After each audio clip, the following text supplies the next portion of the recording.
E quando a gente lê a palavra o filho pródigo, traz na nossa mente que é um filho que se perdeu, aquele filho perdido. A gente tem uma imagem de, quando fala filho pródigo, uma imagem de uma criança que está perdida.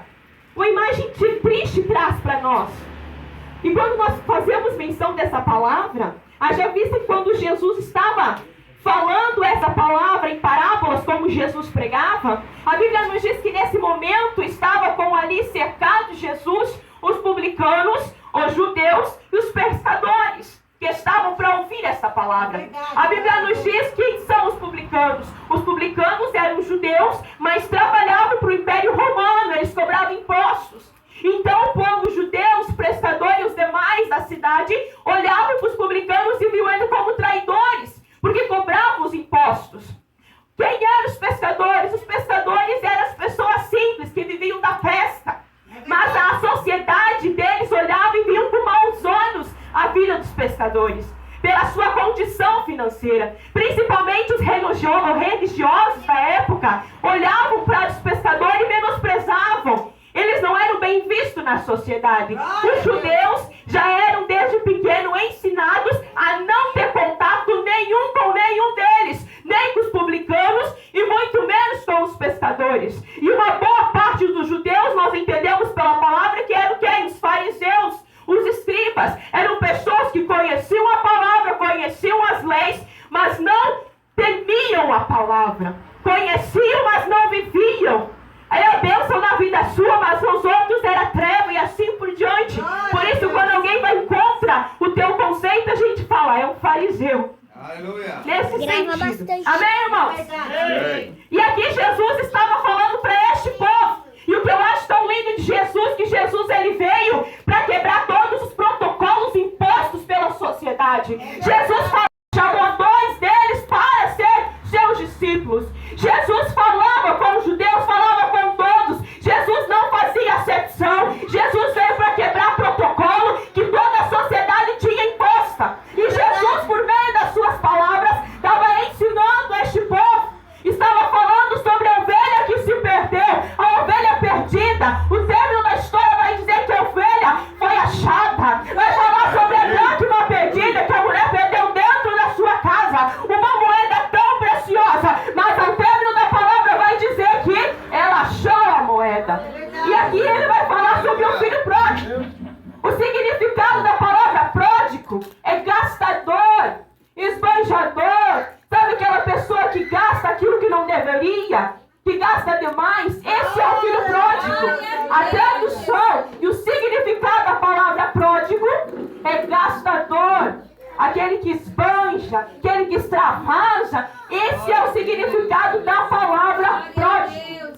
E quando nós lemos essa palavra, Jesus, por meio dessa parábola falando, ele diz assim, que havia em uma cidade um fazendeiro, muito rico, poderoso na sua cidade.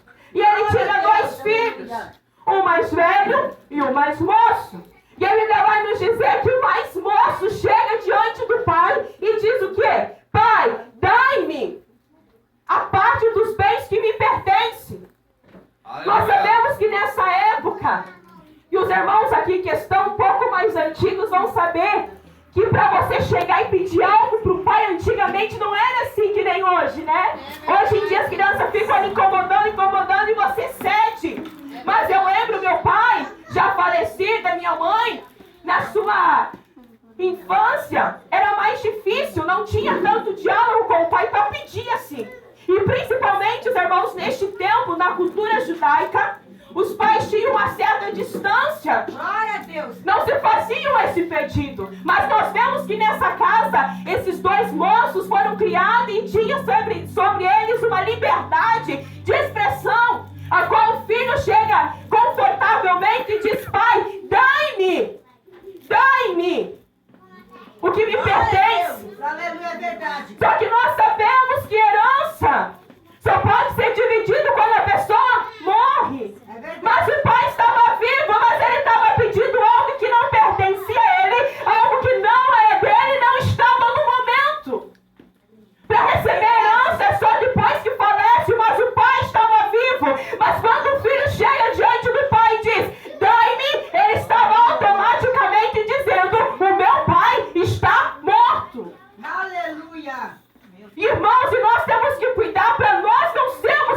pródigo.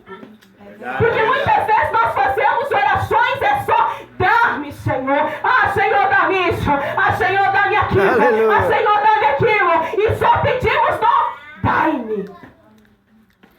E às vezes não estamos prontos para receber. Às vezes não estamos aptos para receber aquilo. Mas nós não damos a opção ao nosso Pai. E nessa noite, todas as vezes que eu fizer referência de Pai, eu estou falando de Deus. Eu estou falando de Jesus. E muitas vezes eu e você, nós temos esse comportamento como filho pródigo. Chegamos diante dele e dizemos, Pai, dai-me. E não medimos a liberdade em que temos de pedir se aquilo que estamos pedindo está de acordo com o Pai que é para mim e para a tua vida. Nós temos liberdade, igreja. Nos dias de hoje, dobramos o nosso joelho e falamos